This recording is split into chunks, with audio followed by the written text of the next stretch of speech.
Imagine waking up and realizing no one questions anything anymore. You walk through the streets, glance at people on the subway, in cafes, in offices. They stare at their screens, swipe their fingers, react to content that's already been chewed up, filtered and served with an agenda. No one asks, who made this narrative? What lies beneath it? Is there another perspective? The world keeps spinning, fast, and hardly anyone notices that we've stopped thinking for ourselves. Imagine waking up and discovering that our internal urge to question, probe, doubt, and reflect has simply evaporated. And the most frightening part, no one even misses it. Everyone continues functioning, producing, consuming, opining, but without real thinking, without examining the origins of their ideas, without challenging their own judgments, as though we're trapped in a simulation where authentic thinking has been replaced by automatic responses. We live in an era of hyperconnection and, paradoxically, hyper-inattention. We're bombarded constantly with news, images, videos, opinions, memes, outrage du jour. The more information we consume, the less we pause to digest, to probe, to question, as if an excess of data is numbing our capacity to think, as though we are well fed with stimuli, but starving for meaning. This isn't just a cultural shift, it's a silent mutation in how we relate to reality. Superficiality has become the norm. Speed is now a virtue. Doubt is labeled weakness. And critical thinking, it's been gradually marginalized, ridiculed, cast out. Not by force, but by collective abandonment. You complicate things too much. Why question everything? Just accept it's less painful. These phrases have become social mantras. To question is to be difficult, a contrarian, conspiratorial, or elitist. To think deeply is exhausting. Doubt has become a burden that few want to carry. But here is the crucial point. Critical thinking doesn't vanish all at once. It dies little by little. It dies when we accept ready-made truths. It dies when we choose comforting certainties over complexity. It dies when we stop listening to views that differ. It dies when we click before we reflect. It dies when we confuse opinion for truth and emotion for argument. Critical thinking is disappearing. And the most disturbing part is how silently it's happening. No headlines, no protests, no resistance. As though we're hypnotized by a fog of digital conformity, numbed by the convenience of not having to think. But to think deeply, freely, critically is what makes us human. And when we surrender that, even out of exhaustion or convenience, we surrender our own freedom. The question is there still time to wake up? We are losing critical thinking, and most people don't even realize it. We live amid a silent crisis. It doesn't show up in headlines, spark trending topics, or mobilize massive protests. It's an invisible erosion that unfolds within human minds, the gradual, relentless loss of critical thinking, a kind of collective anesthesia, a stupidity that doesn't shout, but spreads. And the scariest part, we're getting used to it. Critical thinking, the capacity to observe, analyze, question, weigh, and doubt, is being replaced by automatic responses, emotional reactions, packaged certainties. Instead of thinking, we react. Instead of arguing, we repeat. Instead of listening, we judge. We are becoming, bit by bit, more predictable, more manipulable, more vulnerable, and hardly anyone notices. This is the real collective idiocy, not individual ignorance, but a collective abdication of deep thought. We are all complicit, knowingly or not, in this process. We echo opinions that aren't ours, defend ideas we never examined, make decisions based on headlines, memes, distorted narratives, and worst of all, we boast about it as though speed and decisiveness are more valuable than depth and precision. The result? A society increasingly polarized, reactive, and confused. A society with too much noise and too little listening. Too much judgment and too little understanding. Too much content and almost no discernment. Today's world values those who own the moment over those who think deeply. It values popularity more than coherence. It treats thinking itself as subversive. This loss of critical thinking is not accidental. It is social. It permeates every sphere. How we get our information, how we are educated, how we relate to one another. It's present in schools that train people to obey, not to question. It's in digital environments that feed us what we already believe, reinforcing our bubbles. It's in political, media, and advertising discourses that thrive on superficiality, haste, and fear. Don't be deceived. This has a cost, a human cost, a psychological cost, a democratic cost. When we stop thinking critically, we surrender our freedom. We lose autonomy of interpretation, of decision, of resistance. We become fertile ground for manipulation, for lies well packaged, for narratives that exploit our deepest fears and desires. We are facing a real, urgent, profound problem. The loss of critical thinking is not just an intellectual challenge. It's a threat to our dignity as conscious human beings, and perhaps the most dangerous part, it's happening with our silent consent. Because it's easier to go with the flow, it's more comfortable not to think. It's less exhausting to simply believe. But the uncomfortable question keeps echoing. What are we becoming when we cease to think? This didn't happen by accident. There are forces at play, actively eroding our capacity to think. The loss of critical thinking didn't spring from nowhere. It is the product of a complex system of silent gears, working with formidable efficiency. We aren't becoming less critical merely out of negligence. We are being conditioned to it, and it's essential to understand how this conditioning unfolds. The first gear is cognitive overload. Never before in human history have we been exposed to so much information in so little time. News, videos, notifications, messages, memes, trends, debates. Our brains didn't evolve to process this torrent. Faced with excess, the mind does what it can. It takes shortcuts, it simplifies, it drops what is hard. Result? We think less and react more. Critical thinking demands pause, focus, depth, exactly what hyperconnectivity undermines. The second gear is algorithms and confirmation bubbles. Social media platforms are far from neutral. They are engineered to keep us locked in reinforcing loops. They show us what we want to see, amplify our beliefs, validate our biases. Soon, we're living inside ideological bubbles where no ideas challenge us. When everything appears obvious, thinking becomes moot. The third gear is obedient education. Despite lip service to critical thinking in educational standards, reality often looks different. From an early age, we are trained to get answers right, to repeat, to conform. Mistakes are punished. Doubt is seen as weakness. Questioning authority feels like disobedience. The result is adults who are insecure, dependent on authority, averse to ambiguity, precisely the opposite of what critical thinkers need. The fourth gear is the culture of speed and superficiality. We live by the scroll. Everything must be quick, sharp, punchy. Long formats are discarded. Dense texts are avoided. Silence is seen as dead space. Life has become a feed. But critical thinking requires time. It needs digestion, space, silence. It doesn't happen between a notification and the next.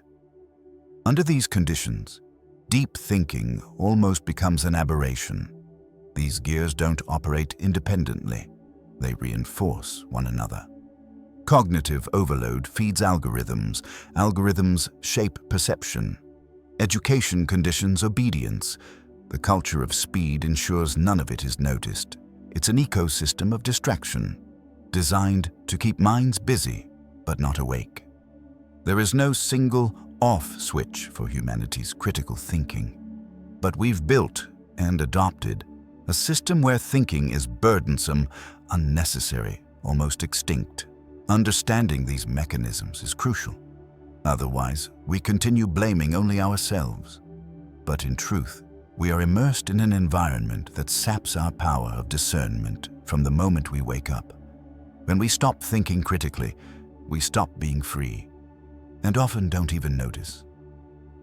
The decline of critical thinking isn't just a theoretical issue. It yields concrete, profound, and dangerous consequences. When a society ceases to think, it doesn't merely shrink intellectually. It becomes vulnerable, unstable, and above all, controllable. The first consequence is vulnerability to manipulation. A mind that doesn't think for itself is easily molded. Without analysis, doubt, or inquiry, we open the door to ready-made narratives, those that prey on fear, reinforce prejudice, and offer simple explanations for complex problems. This is the foundation of propaganda, disinformation, symbolic domination. Governments, marketing empires, opportunistic media, ideological sects, they depend on a populace that doesn't question. Look around. Conspiracy theories gain ground. Charismatic leaders sway crowds. Fake news spread faster than truth. Not because people are stupid, but because they're intellectually drained, emotionally fragile, and socially conditioned to accept what comforts them. The second consequence is loss of autonomy and freedom of thought. Without critical thinking, our choices aren't truly ours. We replicate behaviors, opinions, patterns from the environment, never asking if they make sense. The illusion of freedom remains, but inside, we're merely echoing what the system expects of us. This absence of reflection also warps our identity. We become characters in others' narratives, living scripts we never wrote. We lose touch with what is authentic. Our deepest values, our most intimate questions, our existential conflicts. Critical thinking is what connects us to that deeper layer of life. Without it, we remain shallow versions of ourselves.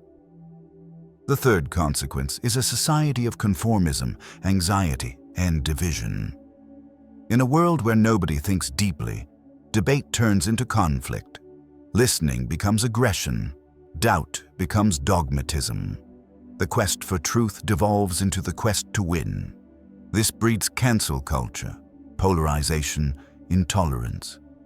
Instead of dialogue, we attack. Instead of learning, we silence. Instead of growth, we entrench. Moreover, the absence of critical thinking fuels collective anxiety. We are surrounded by uncertainty, social, economic, environmental, political. Without the tools to think through these challenges, we react with panic, impulsivity, despair. We demand instant answers for complex problems, magical solutions for deep wounds. This opens doors for saviors, messianic ideologies, radical narratives. At the root, all these consequences point in one direction: a humanity increasingly disconnected from its rational and spiritual potential. When we stop thinking, we stop being fully human. This is no exaggeration. It is reality. The greatest thinkers long ago warned, the loss of critical thinking is the first step towards servitude. The crisis of critical thinking isn't new. What's new is its scale, speed, and silent acceptance. Yet philosophers, scientists, and thinkers have been ringing alarm bells for centuries, warning about societies that surrender reflection and embrace passivity. Noam Chomsky, linguist and social critic, is central in this conversation. In Manufacturing Consent, he examines how media shapes public opinion in subtle, systematic ways, manufacturing the appearance of choice while guiding conformity. When critical thinking fades, this filter becomes invisible, and that's when real power operates unseen. Carl Sagan, scientist and popularizer, also sounded the warning. In the demon-haunted world, he champions skepticism as essential to civilization's survival. Sagan warns of a future where technology advances faster than critical faculties.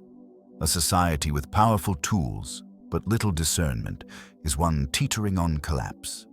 He notes, once you're unable to ask why, you become entirely manipulable. Daniel Kahneman, psychologist and Nobel laureate, helps us see the internal side of the vulnerability. In Thinking, Fast and Slow, he explains how the mind prefers mental shortcuts and quick judgments, making us prone to errors, biases, illusions. In a world that prizes speed, the fast system dominates, and critical thinking, which is slower and more demanding, gets sidelined. And then there's Erich Fromm, philosopher and psychoanalyst, whose perspective may be the deepest. In Fear of Freedom, also titled Escape from Freedom, he argues that individuals, confronted with the anxiety of thinking for themselves, often surrender to authority. According to Fromm, we fear the freedom that critical thinking brings, because it demands responsibility, doubt, solitude. Many find it easier to outsource thought than to face existential emptiness. These thinkers, from different disciplines and eras, all converge on a central truth. Critical thinking is not natural, not automatic, not comfortable. It's a discipline, a struggle, a continuous act of resistance against internal and external forces of alienation. History teaches us that whenever critical thinking is stifled, tyranny, dogma, and manipulation fill the void. Whenever it's revived, new possibilities for freedom, justice, and awareness emerge. To understand the present and transform our future, we must heed their warnings, because they weren't just speaking about past eras. They were, in effect, predicting our moment. Who profits when you stop thinking? Here we reach the rupture point. Having unveiled what's happening, why it happens, and what's at stake, we now confront a question that shakes. Who benefits when we abandon critical thinking? This is not rhetorical. It's an invitation to lucid awareness. When you stop thinking, someone else thinks for you. When you accept without questioning, someone profits from your compliance. When you accept comforting beliefs over truth, someone monetizes your illusions. Politically, ideologically, or financially. Thinking is painful. Reflecting demands energy. Questioning invites conflict. That's precisely why many prefer autopilot existence. But make no mistake, the price of non-reflection is servitude, and those who prosper from that servitude work to keep it invisible. Notice how everything around us is designed to steer us away from deep reflection.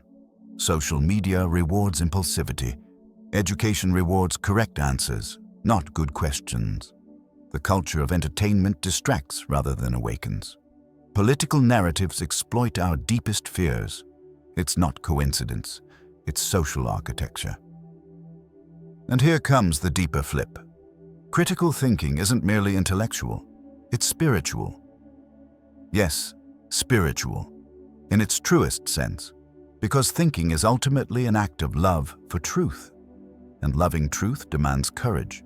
The courage to see what we don't wish to see, to challenge our dearest beliefs, to dwell in doubt without anesthetic.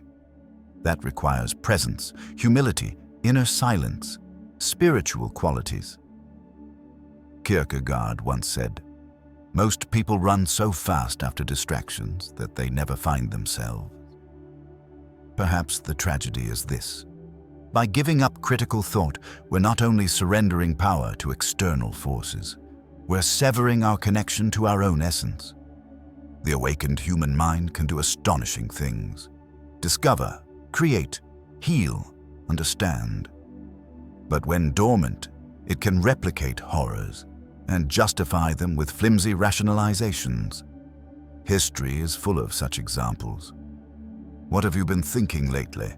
Which ideas do you defend without investigation? What certainties do you hold for comfort's sake? When was the last time you changed your opinion because of a reasoned argument not through peer pressure.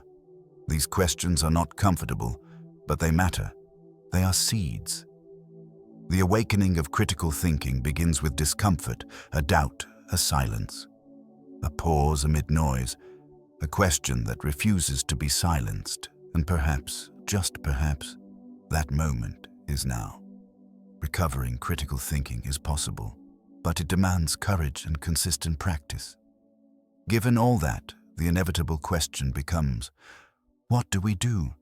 How do we reverse this deep, widespread, silent process? The good news, there is a way out. The bad news, it is neither easy nor quick, but it is real, and it begins with one radical decision. To think consciously, to think deeply, honestly, freely, even when it's uncomfortable, even when it hurts, even if it pits you against the crowd. Think as an act of rebellion and of love for truth. The first practice is deep reading. In an era of short texts, shallow headlines, 30-second videos, settling down with a book and immersing yourself in complex ideas is resistance. Choose authors who challenge you. Read philosophy, science, history, literature. Don't read to confirm. Read to expand. Read to think differently. Read to encounter unfamiliar worldviews. Deep reading is not entertainment. It's mental training, weightlifting for the mind. The second practice is the Socratic dialogue, conversing not to win, but to understand. Relearn to ask questions. Listen without preparing your response. Don't attack, explore. Question your own premises. Allow yourself to change your mind. Real dialogue is rare today because it demands openness and humility. Yet in the meeting of two doubts, lucidity is born. The third is intellectual humility. Admit you might be wrong, that you don't know everything, that your certainties might not survive deeper examination. This isn't weakness, it's maturity. Great thinkers always knew this. Arrogance paralyzes, doubt frees. The fourth is silence. Amid so much noise, learning to be quiet is essential. Not only external silence, but inner silence. The kind that lets us observe our own thoughts, emotions, impulses. Meditate. Breathe. Exit autopilot mode. Because without silence, there's no reflection. Without reflection, no critique. Silence is the soil where lucidity grows. And, perhaps most importantly, the courage to face truth. Critical thinking often reveals things we didn't want to see. Our own illusions, our own errors, uncomfortable realities. That hurts, but also heals. Because only by confronting truth can we move beyond it. The way out exists, but it will not become collective before it's individual. Each awakened mind, each person who reads, questions, listens, silences, dialogues, builds the foundation of a new culture of awareness. We don't need to convince everyone. It's enough to start with ourselves. The most revolutionary thing you can do is think. We arrive at the end of this journey, but the real reflection has just begun. If you've come this far, it's because something inside you still resists. You still want clarity. You sense something essential slipping away from the world, and you're right. Critical thinking is vanishing. But it doesn't have to vanish in you. To think critically today is to rebel. Not in the billboard sense, but in its deepest meaning, revolution as a return to origin. A return to what makes us human, the capacity to observe, reflect, question, choose. In times of emotional manipulation, digital conformity, constant noise, thinking is courage. You don't have to be an intellectual, an academic, or philosopher. Critical thinking isn't a privilege, it's a practice. It shows up when you choose to listen, when you resist instant reaction, when you decide to understand before judging. It lives in small acts, doubting a headline, checking a source, saying "I don't know," honestly. But it's also an act of rebellion, because those who think disrupt. The mind that thinks doesn't easily fit. The mind that thinks sees what many prefer not to see. That's why thinking is often solitary, but also the only path to authentic freedom. History shows us that the greatest transformations began with those who dared to think differently, who refused to accept normal, who withstood ridicule, silence, isolation, all for a deeper truth. We don't need heroes. We need lucidity. And lucidity arises when we muster the courage to face the world and ourselves without masks. So here's the final invitation. Join the silent revolution. A revolution that doesn't headline news, that doesn't depend on charismatic leaders, that doesn't shout on social media, but that happens day by day inside minds that refuse to slumber. Minds that choose to think, that prefer honest doubt to comforting certainty. Be that mind, even if just one. Because each awakened mind illuminates others. Each person who dares to think gradually alters the invisible fabric of culture. And one day, without realizing it, that silent minority may become an awakened majority. Then we might say, we resisted. We were not just another obedient body among the masses. We chose freedom, not by instinct, but by decision.